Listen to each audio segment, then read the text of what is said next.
I'm going to talk about some herbs maybe to help with phytoestrogenic activity, which may help with your hot flashes or may help increase your fertility.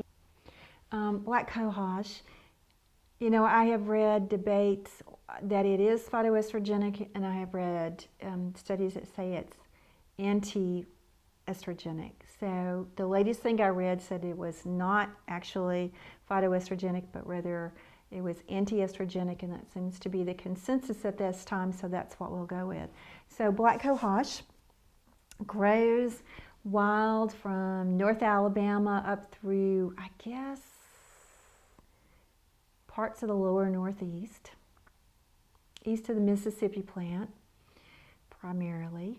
The root is the part that we use in commerce and in the herbal trade.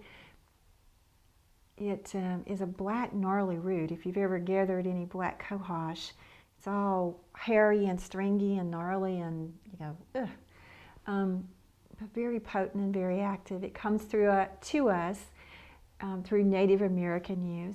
When the settlers came over here, they found that Native American women used it to facilitate fertility, to help with childbirth, and I guess to aid in menopause, but it's known as a women's herb in Native American literature.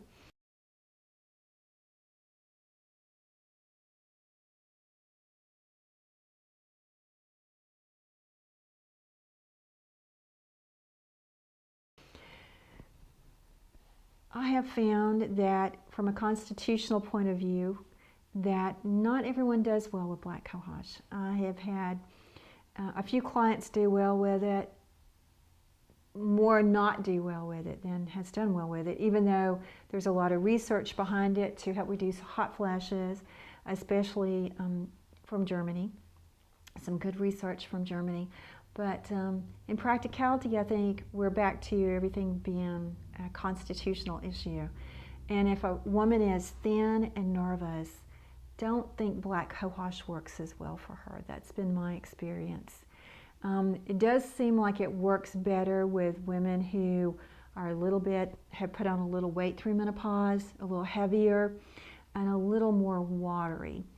And it can help for those women, help greatly reduce hot flashes and night sweats. Black cohosh is strong, it's drying, so keep that in mind.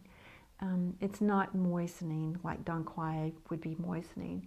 So this is very drying. It also has an impact on the nervous system, the nerves, not mood nerves, but physical nerves.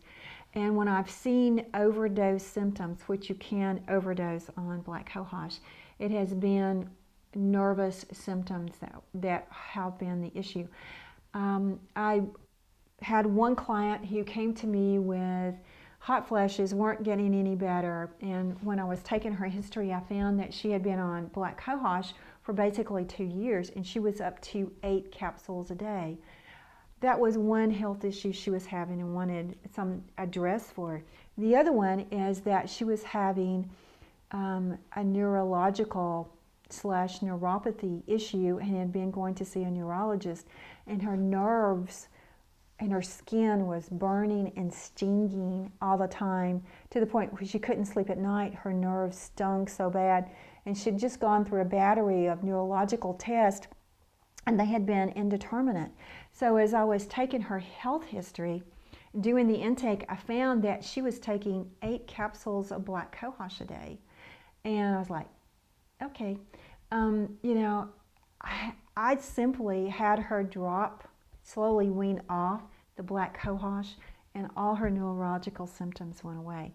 So if you're an airy person or a fiery person, or who have nerve issues, black cohosh may not be the plan for you. If you're a little more on the watery side, a little more on the earthy side, black cohosh might work wonders. So keep that in mind. If you try it and it doesn't work, the same is true of any plant. It just might not be the one that matches your constitution.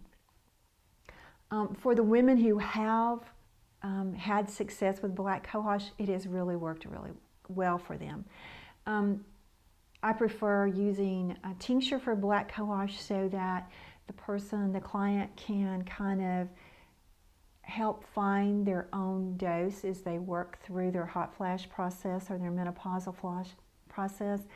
The lowest, I'm a person who start with the lowest dose that might have an effect, and let's work our way up as needed. The same is true of capsules. If somebody prefers to take the capsules, I just ask them to take one capsule for a couple of weeks. Let's see where we are, and then we can always go up on the dose. But if you start with a high dose, it's really hard to get effectively lower your dose and still have success with the herb. Black cohosh is a plant that I use sparingly because I do consider it a strong plant. And it's one that if you're having your hot flashes at night, I highly encourage you to take your herbs at night for that. If you're having them in the day, then take your herbs in the day. But not necessarily need to take them day and night or around the clock to have an effect. So keep that in mind. So if a woman is not having hot flashes in the daytime, but she can't sleep at night because she's having hot flashes and sweating, then I ask her to take everything at nighttime. And that really does seem to help reduce the number of times a woman wakes up or how much she's sweating. Women who have more menopausal symptoms at night, I do believe that their stress level is a lot higher. So I actually have them work on supporting good adrenals for these women especially. I do this for all women in menopause. You've got to support your adrenals. There's no doubt about that. But for women who are having a lot of symptoms at night, even more so. I mean, I have a stronger emphasis on the adrenals. Because what's happening is they're managing, because they're under a lot of stress, they're working, they're managing to get through their day okay. And then in the evening when they can let go, that kind of like a fight or flight and kind of relax a little bit into the parasympathetic, then all of the symptoms come out in full force. So I like to see when the symptoms are the worst, and it gives me an idea of where the sympathetic, parasympathetic is running with that person.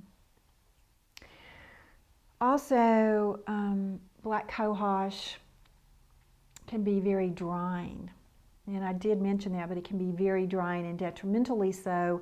So sometimes I use it in combination with a more moistening herb to help avoid drying out the digestive tract too much.